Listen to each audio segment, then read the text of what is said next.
Alors, l'autre point d'actualité dont nous sommes partis, c'est le rapport de l'AIE qui est paru hier. Nous avons rappelé qu'il nous mettait en garde, c'est-à-dire qu'il ne croit du tout à l'AIE, à ces 2% qui sont l'objectif de la communauté internationale. Et l'autre question de laquelle nous sommes partis, Jean-Marc Jancovici, j'aimerais tout de suite votre avis, parce que vous ne partagez pas forcément le même que Pierre-Noël Giraud, sur réserve ou pas réserve, avons-nous trop ou pas assez de pétrole aujourd'hui? J'espère que mon voisin de droite n'est pas nerveux, n'a pas fait de la boxe dans une carrière précédente, parce que je vais dire le plus grand mal des projections de l'AIE. Enfin, je vais dire le plus grand mal de deux choses. La première, c'est des journalistes, et ensuite, c'est de l'AIE.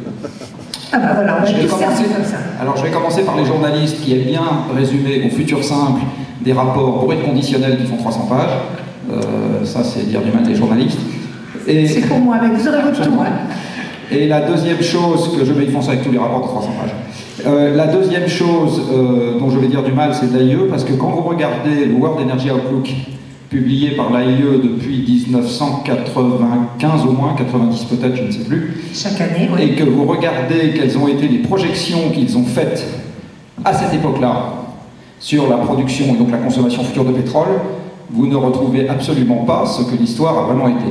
Donc, personnellement, je considère que prolonger les tendances passées, moi je sais faire aussi, on prend un tableau noir, on tire un trait, on prolonge le trait. Ça n'est pas un exercice qui, pour moi, permet de fonder un débat. Et en particulier, tant qu'on ne sait pas comment est-ce que le truc est élaboré, on ne sait pas comment le réfuter. Et pour ceux que j'en connais, parce que j'ai discuté avec un certain nombre de gens qui y ont travaillé, sur cette partie-là, l'AIE ne dispose pas en son sein de gens qui ont une capacité technique de réfutation de ce que sont les réserves, quel que soit le gisement fossile, et donc elle fait une prolongation des tendances passées sur la consommation. Et ça, c'est un exercice qui a des limites assez fortes. Alors, c'est un exercice qui a le plus grand, qui a pour lui de plaire aux pays membres de l'OCDE, parce qu'on leur explique qu'ils ne vont pas souffrir de pénurie, mais à mon avis, c'est un exercice qui ne correspond, qui n'a pas de valeur pour fonder des politiques publiques. Oui. Vous souhaitez répondre, Didier Houssin, avant d'en venir à l'approche de Jean-Marc Jancovici sur cette question de la pénurie? C'est vraiment une réponse, c'est un point de vue affiché. Moi, je crois qu'il y a peut-être pour la salle une précision, c'est que le World Energy, comme on publie un autre exercice de modélisation à long terme qui s'appelle Energy Technology Perspective, qui est plus axé sur l'évolution des technologies propres.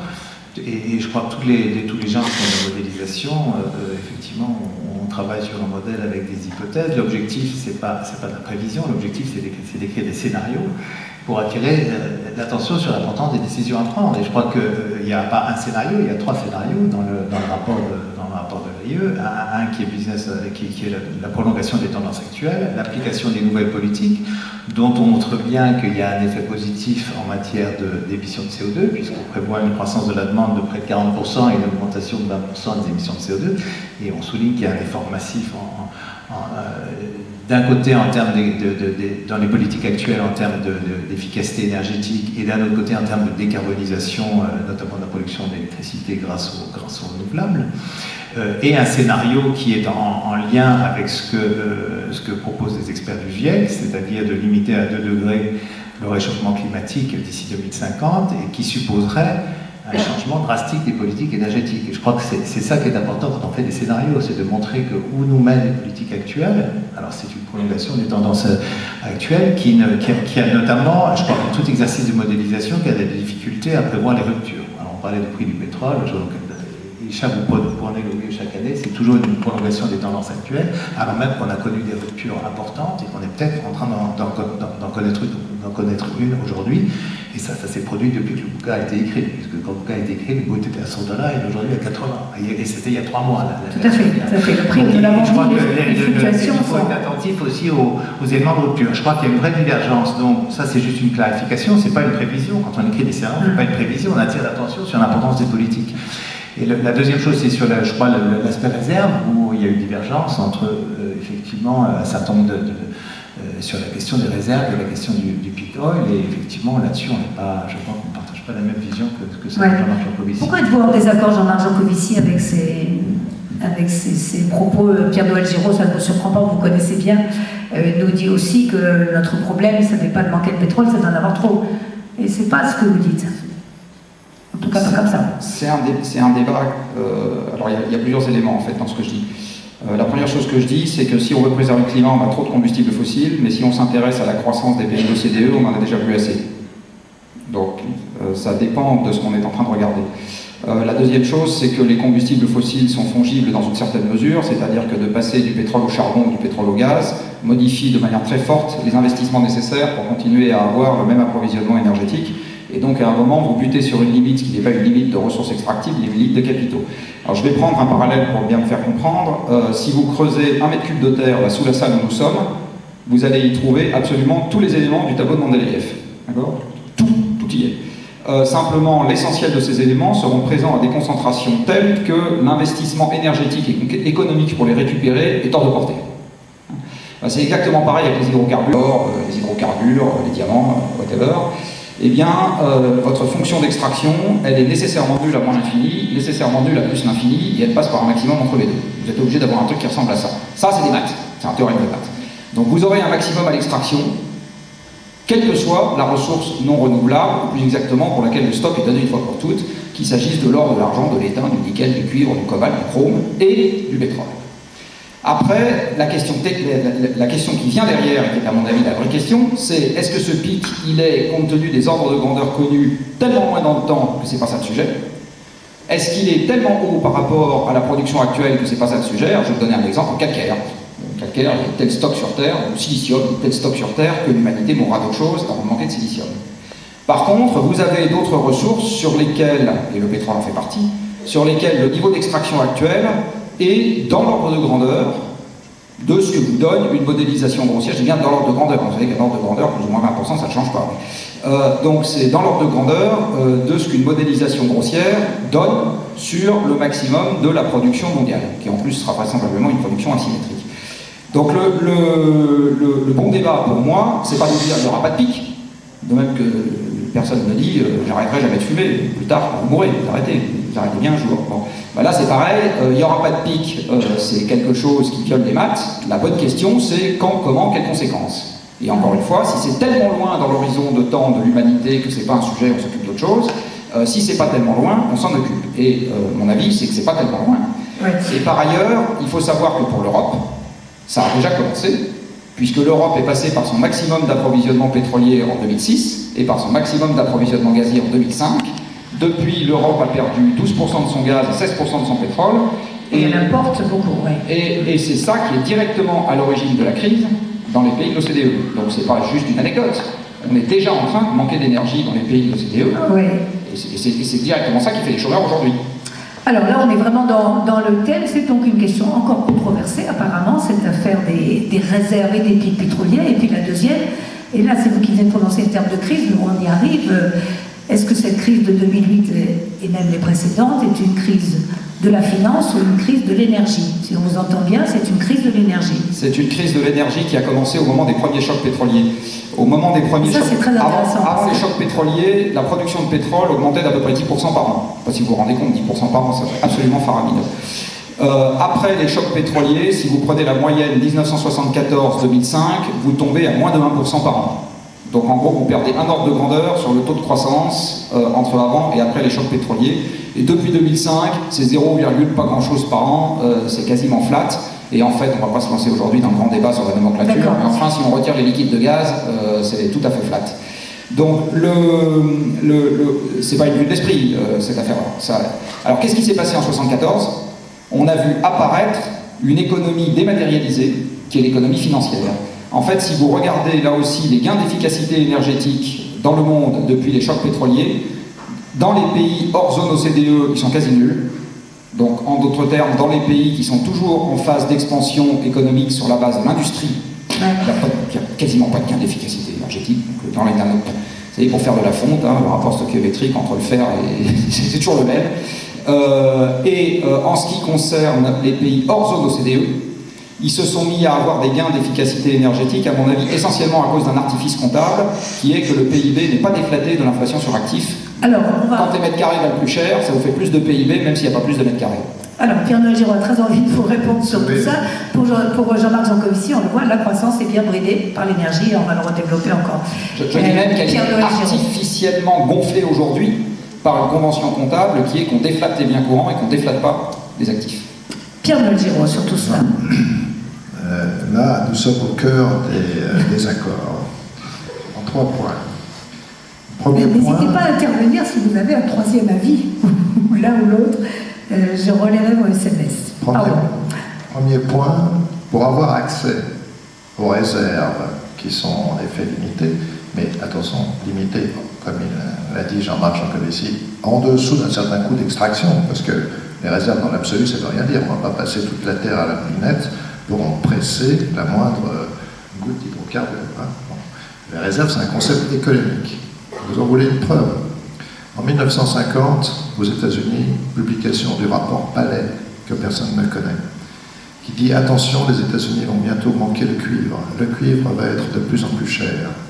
Il n'y a que 30 ans de réserves connues de cuivre par rapport à la production actuelle. Les réserves représentent 30 ans de la production actuelle, 1950. 1960, début 70, le rapport Meadows, beaucoup mieux connu, qui fait remarquer qu'il n'y a plus que 30 ans de réserve de cuivre. Aujourd'hui, regardez les statistiques de l'US Bureau of Mines, il y a 30 ans de réserve de cuivre. Entre 1950 et aujourd'hui, la production mondiale de cuivre a été multipliée par 6 ou 7, je crois. Bon.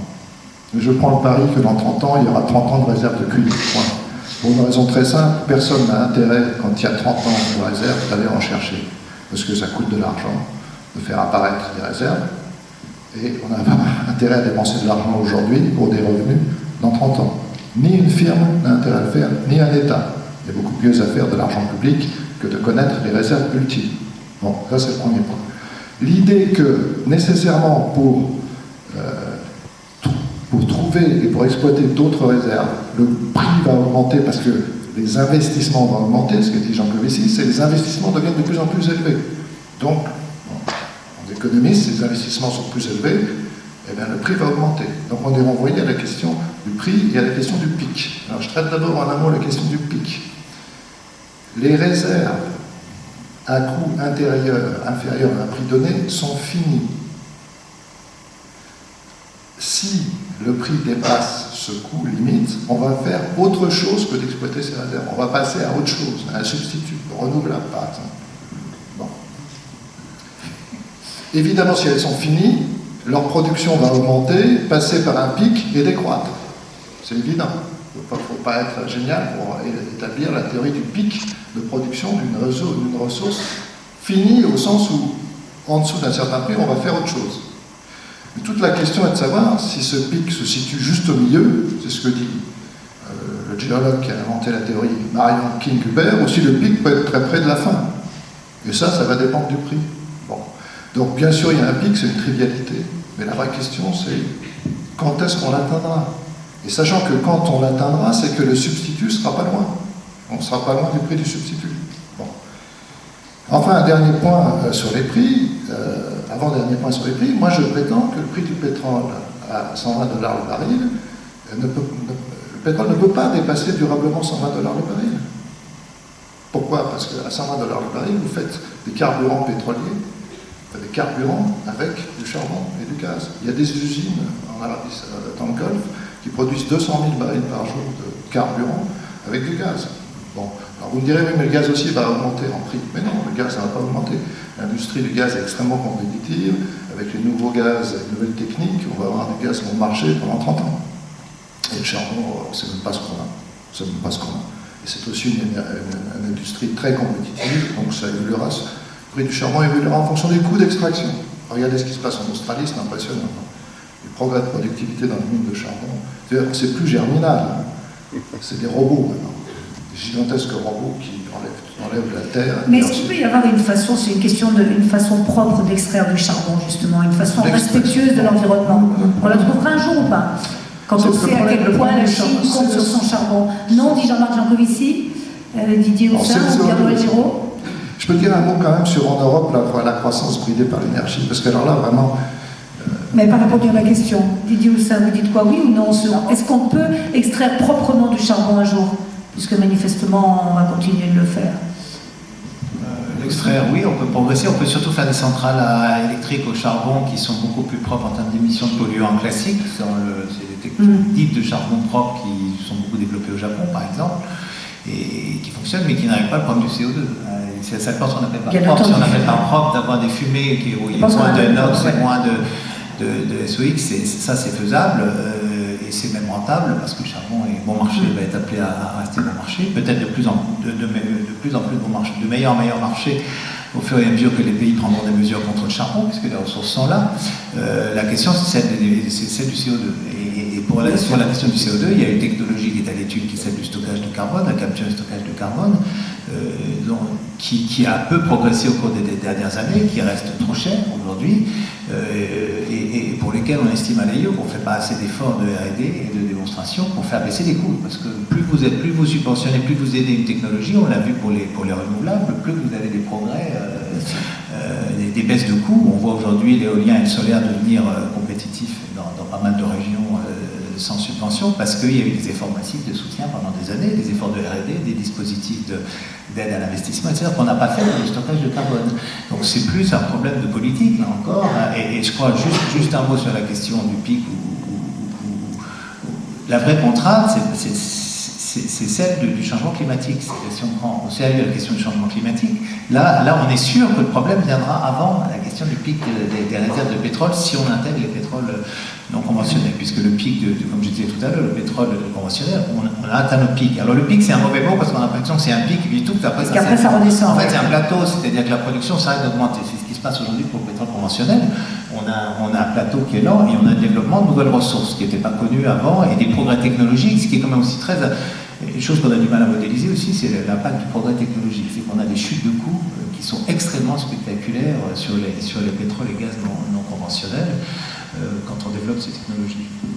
Alors Pierre Giraud, pardon, sur la croissance, vous vouliez aussi répondre à Jean-Marc Jancovici, ce lien qu'il fait très directement. Alors, moi je suis très perplexe, parce que, en fait, quel est le sens de la causalité? C'est-à-dire que est-ce que la consommation d'énergie en Europe, qui en effet a commencé de diminuer, en particulier l'énergie fossile, mais même d'électricité, est-ce qu'elle diminue parce que la croissance s'est ralentie et que le contenu énergétique de la croissance diminue? Parce que malgré tout, les automobiles, il y a 30 ans, elles avaient une consommation moyenne par 100 km qui était quand même bien supérieure à celle d'aujourd'hui. Bon. Et les logements sont mieux isolés, etc. Donc, est-ce que c'est la croissance qui engendre une consommation d'énergie plus faible? Moi, je pense, et Jean-Marc Jancovici pense qu'il y a une contrainte physique sur l'énergie qui bride la croissance. Bon. Et moi, la question que je pose à Jean-Marc, qui est aussi un économiste, c'est, pour moi, quand il y a une contrainte physique, c'est qu'il y a une demande qui est supérieure à l'offre. L'offre est limitée. Normalement, le prix augmente dans ces cas-là. Bon. Donc, cette question de la pénurie physique, de l'effet de la pénurie physique sur la croissance, elle a une réponse simple. S'il y a une tension au niveau de l'offre, ça va se traduire par une hausse continue des prix. Voilà. Enfin, c'est un raisonnement de licence de sciences économiques, peut-être même de lycée, mais j'ai tendance à y croire. Alors évidemment, il y a des imperfections de marché, ça ne se fait pas tout de suite. Oui, mais les imperfections de marché ne durent pas 30 ans. Comme l'a dit Didier Houssin, quand il y a une rareté, les prix montent, et là il y a des investissements, même s'ils sont lourds. Parce que qu'est-ce que ça veut dire un investissement lourd? Le problème d'un investissement, c'est pas qu'il soit lourd ou léger. Le problème d'un investissement, c'est qu'il est rentable ou il ne l'est pas. Voilà. S'il est rentable, même lourd, vous voyez, il y a des milliards, des milliers de milliards de dollars de liquidités qui traînent dans la planète en se demandant, mais je vous en supplie, vite un investissement rentable. Mais combien? Vous voulez 10 milliards de dollars? Mais les voilà. Bon. Donc, et l'investissement dans les carburants de synthèse, par exemple, qui existaient chez les Allemands, chez les nazis, parce que qu'est-ce qu'il y avait dans les tanks qui ont attaqué l'Union soviétique? Il y avait de l'essence de charbon. On a coutume de considérer l'électricité comme une énergie secondaire. On peut faire de l'électricité avec plein de choses, mais on peut faire des carburants avec plein de choses aussi. C'est aussi une énergie secondaire, les carburants. Voilà.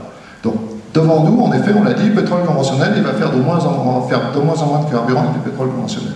Et de plus en plus avec d'autres choses, y compris du gaz et du charbon. Bon. So what? On a fait ça pour l'électricité, où est le problème? Et je ne pense pas que les prix vont monter, donc je dis, si les prix ne montent pas, c'est qu'il n'y a pas de rareté physique. Voilà. Jean-Marc Jancovici, économiste aussi. Alors, moi j'aime beaucoup confronter les théories des manuels d'économie avec les faits. Simplement aujourd'hui j'ai été interdit de graphique et de série longue. C'est dommage parce qu'il y en a un certain nombre qui valent leur pesant de cacahuètes. Il y en a une par exemple que j'aurais pu vous montrer. Il n'y a pas d'élasticité entre volume de pétrole et prix du pétrole. Ça n'existe pas. Il n'y a pas de rapport entre le prix et le volume. Il n'y en a pas. Quand vous regardez le prix du pétrole et le volume de pétrole depuis 1965 grâce aux excellentes statistiques de BP, eh bien, vous vous rendez compte qu'il n'y a essentiellement que deux régimes. C'est très drôle. Vous n'avez que deux régimes en ce qui concerne le pétrole. Le prix reste stable et le volume fait n'importe quoi, ou le volume reste stable et le prix fait n'importe quoi. Voilà, vous avez deux régimes orthogonaux. Depuis 1965, c'est comme ça que ça marche. Donc, allez m'expliquer que quand le prix augmente, le volume baisse et inversement, bah, c'est pas ça que vous voyez dans les statistiques. Donc c'est peut-être très bien comme théorie, Il faut faire un décalage de 3 ans. Hein. Non, c'est pas un décalage de 3 ans, il n'y a que deux régimes. Pendant 15 ans, on peut rester sur un volume stable et un prix qui fait n'importe quoi. Non, c'est pas 3 ans. Donc l'idée sympathique qui est s'il y en a moins, c'est plus cher et du coup non, c'est pas comme ça que ça marche. Donc il y a pour en revenir à ce que je disais tout à l'heure aussi sur le lien PIB-énergie. Là c'est pareil, les manuels d'économie sympathiques vous expliquent que le PIB vient du travail et du capital, donc la croissance vient de Mars. En gros, s'il y a plus de croissance, on va consommer plus d'énergie. Comme n'importe quoi. Qu'est-ce que c'est que l'activité productive des hommes? C'est transformer des ressources. D'accord? Attention, vous avez beaucoup d'étudiants dans la salle. Oui, je vais vous dire, ce que vous apprenez en économie est malheureusement une approximation au premier ordre qui date d'il y a 2 siècles et donc qui est essentiellement fausse pour observer les phénomènes d'aujourd'hui. Voilà, comme ça. De temps en temps, il faut changer les approximations au premier ordre quand le monde change. Donc, qu'est-ce qu'on a fait il y a 2 siècles? On a dit qu'il y a 2 facteurs limitants dans l'activité productive des hommes, c'est le capital accumulé par les hommes et les gens, et le nombre de paires de bras au travail. À l'époque, il n'y avait pas de charbon, il y avait un peu de bois, et ce qui manquait, on avait essentiellement une activité paysanne, hein, c'était ça l'essentiel de l'activité productive des hommes, et donc on était limité par le nombre de paires de bras. Aujourd'hui, qu'est-ce qui bosse? C'est pas les hommes, c'est les machines. D'accord? La production d'acier d'une acierie n'a rien à voir avec le nombre de gens qui bossent dans l'acierie et tout à voir avec la puissance des engins installés dans l'acierie.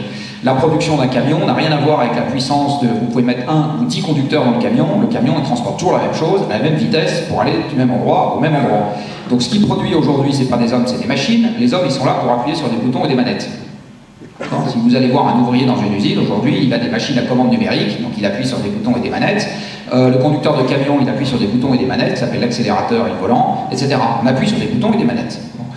Alors, ce que je vous dis est un peu grossier, mais globalement, il faut savoir que la puissance de l'ensemble des machines qui sont en train de travailler pour vous en ce moment même, là où je vous parle, les pompes, les cimenteries, les machines, etc., les tréfileuses, les étireuses, les lamineurs, les camions qui circulent, les trains, etc., c'est 500 fois la puissance de votre propre corps. Donc toutes les machines qui en ce moment même sont en train de vous faire vos chemises, vos lunettes, les chaises, les tables, etc., le beefsteak, tout ça, c'est 500 fois la puissance de votre propre corps. Qu'est-ce qui travaille dans cette histoire? Pas vous, les machines. Qu'est-ce qu'elles mangent les machines? De l'énergie. Donc le flux d'énergie en volume, on se fout du prix, c'est pas un sujet de prix. Il n'y a strictement aucun, ça c'est pareil, si vous regardez PIB mondial versus prix de l'énergie dans le monde, il n'y a pas de lien. Il n'y a strictement aucun lien entre le prix de l'énergie et le PIB mondial. Il y a des liens sur la répartition de la rente, ça c'est absolument certain. Il n'y a pas de lien entre le prix de l'énergie et le PIB mondial. Ouais. Zéro. Donc là il suffit aussi de montrer les stats. Donc ce qui se passe aujourd'hui, c'est que c'est les machines, à cause de l'ère industrielle, qui ont remplacé les hommes. Les hommes, il y en a trop, il y a des chômeurs, du capital, il y en a trop, il y a plus spéculatif partout, et le truc qui est en train de manquer aujourd'hui, c'est l'énergie. C'est la raison pour laquelle, avec plein de gens qui aimeraient bien trouver un job et plein de capital, le PIB ne repart pas. Et quand il repart, c'est des bulles financières. Donc toujours plus d'énergie pour plus de production. Je voyais Didier Haussin hocher la tête et Pierre-Noël Giraud manifestement pas tout à fait juste un exemple de lien entre des volumes de production d'énergie et les prix. Parce qu'évidemment le raisonnement global n'a aucune importance, puisque je vous l'ai dit, toutes les énergies sont substituables entre elles. Donc, quand il y avait, avec des investissements, on a réglé la question des investissements. S'ils sont rentables, ils sont faits. S'ils sont rentables, ça dépend des prix. Bon. Il y a 20 ans, il y avait, sauf en Afrique du Sud, pour raison d'embargo, pas d'usine de fabrication de carburant avec du charbon et du gaz, parce qu'avec un pétrole à $40 par baril, c'est pas rentable. Il est passé au-dessus de 100, les usines fleurissent partout et la production suit. Bon, alors ensuite, on peut estimer qu'il n'y a aucune, comme on dit en termes de jargon économique, élasticité de l'offre au prix. Ben si, À l'intérieur du système énergétique, il y en a, et c'est ça dont il s'agit. C'est ça dont il s'agit, puisqu'on a pas de problème de réserve. Les gisements en production en pétrole conventionnel déclinent de 5 à 8% par an. Il n'existe pas aujourd'hui des investissements qui soient à la hauteur de la compensation de ce déclin. Et je fiche mon billet à Pierre-Noël Giraud, car on meurt tous les deux, ils ne seront pas là. Voilà, je prends les paris pour tout le monde. Didier Housse. Je crois que c'est pas complètement exact parce qu'il y a d'abord, avec la hausse des prix du pétrole, on a eu une augmentation des investissements d'exploration et de production considérable. On est de l'ordre de 700 milliards de dollars par an. C'est des montants énormes. Et le niveau de. Alors on disait, on va prendre le prix à $50, il n'y a plus de grande découverte de pétrole, de gisements pétroliers. Et maintenant que les investissements ont pris, on constate que le niveau des découvertes, alors il n'est pas énorme, mais il s'est stabilisé à un niveau de l'ordre de 15 milliards de barils par an. Donc il y a quand même un lien entre le prix et les niveaux d'investissement, parce que les investissements des compagnies dépendent de leur cash flow et dépendent de leur...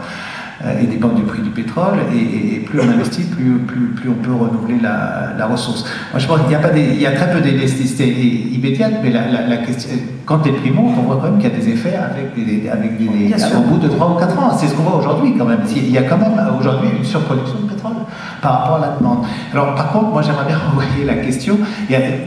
D'abord, la situation dans l'OCDE, elle est très différenciée. La situation de l'Europe et la situation des États-Unis n'est pas la même. Et ce qui serait intéressant, c'est justement quelle est la part d'examiner. Et là, je me retourne vers les économistes là-dessus. C'est parce que c'est vrai que le premier choc pétrolier, on a dit, c'était complètement une crise énergétique.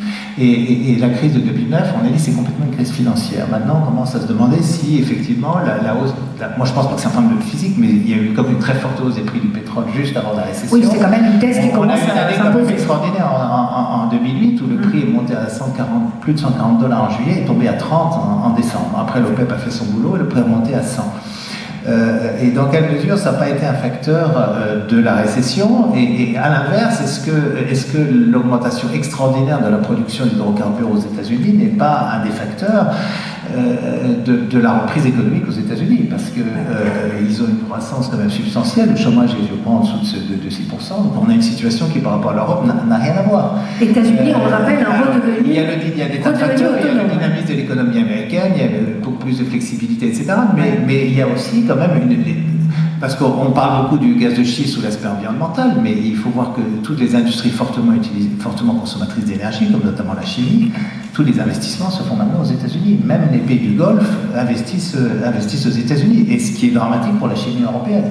Donc sur les conséquences en termes d'emploi de la révolution des gaz de schiste sur l'emploi industriel, vont être dramatiques pour l'Europe. C'est vrai pour la chimie, c'est vrai pour le raffinage, et c'est vrai pour beaucoup de gros secteurs consommateurs. Donc il y a bien un impact bénéfique de la relance de la production, enfin surtout de prix très bas du gaz aux États-Unis sur l'activité économique. Oui, ce qui rend très sensible à ce sujet, comme celui qu'on traite là cet après-midi, c'est effectivement que les effets géopolitiques sont également très importants. Hein. Donc, il est vrai que le marché américain est devenu autonome maintenant, c'est un marché qui s'est fermé. Donc, quant à l'Europe, elle doit... Non, pour la production de pétrole, ils n'ont plus besoin d'importer de pétrole. Est-ce qu'ils le font encore? Ils importent 40%. Beaucoup moins qu'avant. Ils importent 40. Ils en importaient la moitié, maintenant ils en importent 35-40. Mais enfin, ils vont... Non, mais très vite, ils vont arriver à l'autonomie, non? C'est pas ce qu'ils prévoient de faire? L'avenir le dira. Bon, l'avenir dira là encore. Alors avançons encore un peu vers ce que l'on nomme la transition énergétique. Vous avez beaucoup parlé d'investissement. Quels sont là les obstacles à un investissement vers une transition énergétique? Et je vais prononcer le terme de croissance verte, puisque nous sommes dans la question de la croissance bridée par le manque d'énergie ou pas. Est-ce que la croissance verte, telle que vous l'entendez les uns et les autres, a encore un sens? Est-ce qu'on peut la défendre? Est-ce qu'elle peut permettre, comme beaucoup l'avancent, de créer beaucoup d'emplois? Ou à l'inverse, parce que certains le disent, d'en supprimer énormément? Quelles sont vos positions aux uns et aux autres? Pierre-Noël Giraud, qui a déjà parlé d'inégalité, parce que là on est au niveau mondial. Ouais, j'ai un peu abordé la question. Je pense que si on appelle croissance verte une croissance qui va satisfaire la contrainte du changement climatique, hein, il en faut une. Mais c'est pas une option, c'est une nécessité. Bon. Deuxièmement, on a le problème du chômage en Europe. Alors, dès qu'on a un plan de croissance verte, on se demande est-ce que ça va créer des emplois ou pas. Mais le problème n'est pas là. Le problème n'est pas là. Même si ça en détruisait, il faudrait le faire. Et par ailleurs, il faudrait traiter du problème de l'emploi, puisque nous avons un sérieux problème d'emploi. Bon. Donc, laissons de côté la question de croissance verte et emploi. C'est un problème très européen, très le nez sur le guidon. Bon. Vous voulez dire on renonce à la croissance verte parce qu'on perdrait les emplois, ça n'a pas de sens. Ça n'a aucun sens. On a un problème d'emploi, il faut essayer de comprendre pourquoi et y remédier. Et par ailleurs, on doit faire une croissance verte. Donc, il faut séparer les questions. C'est le mythe ici du double dividende. Et les gens qui sont, comme moi, absolument convaincus qu'il faut faire une croissance verte et lutter contre l'effet de serre, certains d'entre eux essayent de vendre ça en disant, attendez, il y a un double dividende. Par ailleurs, ça crée des emplois. Par ailleurs, ceci, cela. Donc c'est bon, il faut y aller, il y a un double dividende. Mais non. La vérité, c'est qu'il faut consommer moins de ce qui émet du carbone. Ou il faut que ce qui émet du carbone en émette moins, donc quelque part, il faut plus de capital, plus de connaissances, donc ça nous coûtera plus cher. Bon. Donc il nous faut moins de la consommation ancienne, parce qu'elle n'est pas soutenable, et plus d'autre chose, qui va être des biens environnementaux, qui sont souvent des biens publics. Donc la question est bien, qui va consommer moins des biens traditionnels? C'est ça la question. Qui? Et c'est une question très concrète. Vous, etc. Et je ne répète pas ce que j'ai dit tout à l'heure. Tout le monde sait ce qu'il faut faire, mais pour le faire, il faut modifier les prix relatifs, donc ça a des effets de répartition, et si on n'insère pas ça dans une vaste réforme fiscale, où on se décide enfin à taxer ce qui est rare, et à détaxer ce qui est abondant, comme le travail, eh bien, on n'y arrivera pas, parce que ça, on va bloquer. Il faut avoir une vue d'ensemble, il faut insérer la croissance verte dans un ensemble, il faut que les prix augmentent de ce qui contient du carbone, et il ne faut pas que ça touche les plus pauvres, donc il faut insérer ça dans une espèce de réforme d'ensemble qui ne touche pas qu'à l'environnement, qui, on le voit bien, touche à tout le reste, y compris au chômage. Voilà, c'est mais la question n'est-elle pas aussi sur la question du long terme, parce que tout ça va prendre beaucoup de temps, et on sait que les politiques sont par définition pressés d'obtenir des résultats, parce que leurs citoyens leur demandent tout simplement. Donc est-ce que c'est un obstacle éventuellement à une croissance verte? Didier Houssin. Oui, moi je suis assez d'accord avec Pierre sur le fait qu'il y a un impératif, c'est le changement climatique. Il y a d'autres impératifs, c'est aussi la sécurité énergétique. Quand on voit les crises géopolitiques au Moyen-Orient, il y a le lien aussi entre l'énergie et les crises géopolitiques. C'est d'autres raisons de regarder ça d'assez près. Il y a quand même une question, il y a un gros obstacle aussi, c'est qu'on est dans une économie mondialisée pour laquelle les impératifs des différents pays sont complètement différents. C'est-à-dire que l'impératif de décarbonisation, il vient après celui de l'accès à l'énergie et du développement pour les pays en développement. Et c'est là que la croissance de la demande se fait. C'est toute la difficulté de la négociation climatique, c'est le partage du fardeau. Et l'Europe diminuer ses émissions de carbone, on représente de l'ordre de 10% des émissions mondiales de carbone, donc ça ne changera pas grand-chose à l'avenir du changement climatique. C'est quand même une grosse difficulté. Mais je suis assez d'accord aussi sur la question de l'emploi. Je crois qu'on peut dire qu'il n'y a pas que des aspects.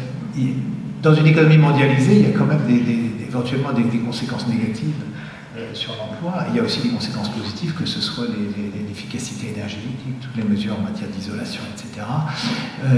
Et le développement des énergies renouvelables sont assez créateurs d'emplois. Mais on est en général, nous, assez prudents parce que l'impact global de la transition énergétique sur l'emploi, il faut vraiment le calculer par rapport à une économie mondialisée où il y a des aspects de compétitivité. Par exemple, aujourd'hui, le grand problème de la compétitivité européenne, c'est que le coût de l'énergie est trop élevé, notamment par rapport aux États-Unis, pas par rapport aux pays producteurs, par rapport aux États-Unis d'abord. Donc il y a une perte de compétitivité de l'industrie européenne qui est très importante de ce point de vue-là. Alors, vous disiez, c'est un sujet long terme. Par exemple, dans les tendances actuelles, c'est que les énergies fossiles, qui représentent 80% du bilan mondial, vont passer avec les tendances actuelles, avec un investissement mondial massif sur les renouvelables à 75%.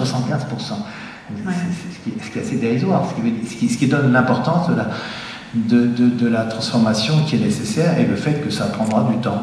Oui, et pourtant vous dites que la consommation d'électricité, qu'il va y avoir quand même des changements, c'est-à-dire qu'on va avoir moins besoin de pétrole, moins besoin d'électricité du fait des renouvelables, mais ce qui peut poser aussi d'autres types de contraintes dans une situation plus globale. Je veux dire, il y a des coûts assez importants sur les non renouvelables, par exemple, il faut le temps de les mettre en place, non ? Il y a des coûts sur de toute façon, dans l'électricité, il y a des besoins d'investissement massif pour l'accès à l'énergie dans les pays émergents et le renouvellement du parc électrique en Europe. C'est un problème majeur, notamment pour l'Europe, parce que on a fait un chapitre particulier sur le nucléaire dans l'étude qui a été publiée hier, où on indique que plus de la moitié, pratiquement la moitié des centrales nucléaires dans le monde seront en fin de vie d'ici 2040, qui est l'horizon de notre étude. Donc les choix qui seront faits, par exemple sur le remplacement du nucléaire, les pays où sont le nucléaire, c'est-à-dire l'Europe, les États-Unis et le Japon essentiellement, auront un impact considérable. Et de toute façon, il y aura des besoins d'investissement majeurs. Mais les choix qui seront faits, soit vers les énergies décarbonées, soit vers les énergies fossiles, auront un impact énorme. Oui, Jean Jancovici sur l'éventualité d'une croissance verte. D'abord, comment entendez-vous le mot de croissance verte? Et puis on n'avait pas prononcé encore le terme de nucléaire, c'est vrai que...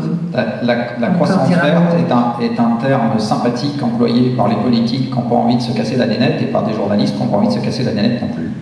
Voilà, c'est essentiellement ça, la croissance verte. Et par certains économistes, alors, dit Pierre-Noël Géraud. Ouais, qui n'ont pas envie de se casser la nénette non plus. Croissance de quoi? Vert, c'est quoi? Donc voilà, chacun va penser que vert, c'est ce qu'il a envie de voir vert. Moi, je peux appeler ça de la croissance rose. Je sais rien. La question, c'est est-ce que vous allez avoir de la croissance économique au sens du PIB avec une meilleure préservation de l'environnement? La réponse est c'est pas gagné d'avance. Excusez-moi, mais dans ce que vous venez de dire comme phrase, parce que c'est à peu près comme ça que je définirais la croissance verte. Oui, à ce moment, je vais vous dire c'est pas gagné d'avance. D'accord, mais après, ça a quand même un sens. C'est une définition que même des journalistes qui se cassent pas la nénette peuvent arriver à rendre. Non, parce que en gros, dans le monde dans lequel nous vivons, vous n'avez pas de processus pur, c'est-à-dire vous n'avez pas de trucs qui sont totalement propres, de trucs qui sont totalement sales.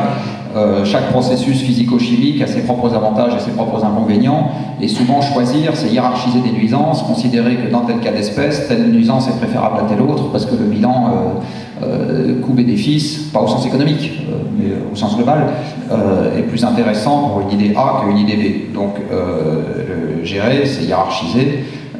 Et en général, comme le concept de croissance verte, c'est un concept dans lequel j'ai tout ce qui m'intéresse et aucun emmerdement. Ce qui, à mon avis, là pour le coup, est une chimère. Donc, je reviens à la croissance. C'est quoi la croissance? C'est la croissance du PIB. Que mesure le PIB? Le PIB mesure la fiche de paye de l'humanité quand on transforme les ressources. C'est ça que ça mesure. Hein. La production économique, tout ce que vous avez autour de vous, là dans cette salle, c'est des ressources naturelles transformées par l'attractivité. Tout, absolument tout, compris ça, etc. Qu'est-ce qu'on compte quand on compte la valeur du produit? On compte combien les hommes ont été payés pour prendre des ressources qui sont disponibles gratuitement dans la nature et en faire autre chose. C'est ça qu'on compte. Est-ce qu'on peut indéfiniment, et en plus on a des tas de savants processus dans le calcul du PIB pour surtout déflater tout, c'est-à-dire que si le PIB de la production de chaises augmente, c'est vraiment que le nombre de chaises produites a augmenté et pas que les chaises valent plus cher. On prend grand soin justement de faire en sorte que ça mesure bien des volumes. Est-ce que vous pouvez indéfiniment produire de plus en plus de chaises sans rien toucher à l'environnement? La réponse est non. Vous avez besoin de prélever de plus en plus d'acier, de plus en plus de plastique, de plus en plus de peau de buffle, si c'est pas bon. Bref. Voilà. Donc est-ce qu'on peut avoir quelque chose qui est de la croissance au sens physique sans avoir une perturbation environnementale en face qui croisse également? La réponse est non. Alors, vous allez dire, on peut avoir de la croissance dématérialisée. Enfin, trouvez-moi beaucoup de gens qui sont d'accord pour remplacer leur appartement de 40 mètres carrés par des biens culturels ou des visites au musée. Ils veulent bien avoir ça en plus. C'est-à-dire, une fois qu'on a les 40 mètres carrés par personne, on veut bien en plus aller au musée. Mais remplacer 40 mètres carrés par des logiciels et des biens culturels et je sais pas quoi, et la société de l'information, ouais, d'accord, enfin, faut voir. Hein. Tous ceux d'entre vous qui connaissent un jeune qui cherche un logement, pas sûr qu'il accepte de dormir sous les ponts avec la société de l'information. Donc, l'idée de la croissance verte, quand on commence à regarder ce qu'on mesure exactement, est-ce qu'il doit croître, moi je vous dis, ouais, enfin, c'est très sympathique. Après, l'autre truc que vous regardez, c'est quand vous mesurez le PIB, encore une fois, et la consommation d'énergie, un petit truc très simple qui peut être fait, je suis sûr que l'AIE l'a fait, c'est de regarder l'évolution comparée du PIB en dollars constants et de la consommation d'énergie sur les 50 dernières années, c'est-à-dire depuis qu'on a à peu près des statistiques, et ben la dématérialisation, voilà où, vous allez encore l'attendre longtemps. Donc la croissance verte demain matin, j'y crois pas une seconde. C'est la raison pour laquelle je pense qu'on va avoir de la décroissance qu'on doit rendre verte. Et ça va être autre chose comme défi intellectuel que ce qu'on a l'habitude de gérer. Croissance, c'est facile, vous comprenez. Je ne sais plus quel patron d'entreprise du CAC 40 disait en période de croissance, il n'y a pas de mauvais manager. Bah, évidemment, quand vous devez distribuer les sucettes, hein, c'est difficile d'être impopulaire. Quand vous devez commencer à gérer une situation contrainte, d'abord c'est là que vous reconnaissez les bons. Et ensuite, c'est là que vous avez besoin de vraiment vous creuser la cervelle, parce que c'est là que les choix deviennent particulièrement cruciaux. Et à mon avis, on y est. C'est-à-dire qu'aujourd'hui, on est dans le sujet où on va avoir pas de croissance, mais où ça doit devenir vert, parce que si c'est pas vert, on aura non pas de croissance, mais 2 fois pas de croissance. C'est-à-dire qu'en plus, on aura une perte accélérée de tous ces biens environnementaux qui font que la Terre est plus sympathique que la comète de je sais pas quoi où la sonde vient de se poser. Voilà. C'est très optimiste tout ça. Avez-vous des réactions, des commentaires? Alors, je suis désolée, il faut nous les envoyer par SMS. Je vois une main se lever. C'est la pratique que je n'impose pas du tout. Hein. C'est ce qu'on m'a dit, mais pour l'instant, je n'envoie pas des SMS. N'hésitez pas à me les envoyer. Il y en a une partie ou pas? Bah, alors c'est que ça ne marche pas. Je suis désolée, je n'en vois pas seul, moi. Et si on mettait un micro dans la salle, non, ce serait peut-être plus simple. Je vois beaucoup de mains se lever, je sais pas, je regarde du côté de la régie, là, moi je ne reçois pas de SMS pour l'instant. Est-ce qu'on peut nous renseigner, s'il vous plaît, soit venir voir si mon truc marche là, ou passer des micros dans la salle?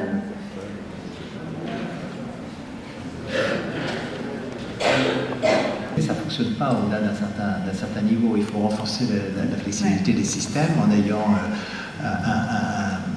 la possibilité d'utiliser de l'électricité à partir du gaz ou du charbon en support. Il faut renforcer les réseaux, et plus on a un marché large au niveau européen, par exemple, plus la sécurité de l'approvisionnement est assurée.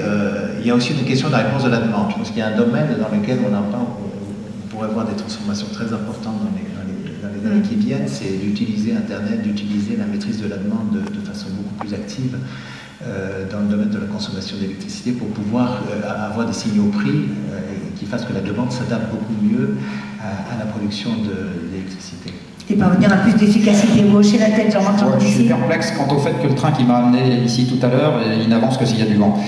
Je vais vous donner une analyse de ce qui s'est passé en Allemagne. L'Allemagne a fait une transition. Elle n'a rien à voir avec les combustibles fossiles, absolument rien. Quand vous regardez les trajectoires comparées de consommation de pétrole, gaz, charbon en Allemagne, entre avant et après leur énergie 22, vous ne voyez aucune inflexion. Aucune.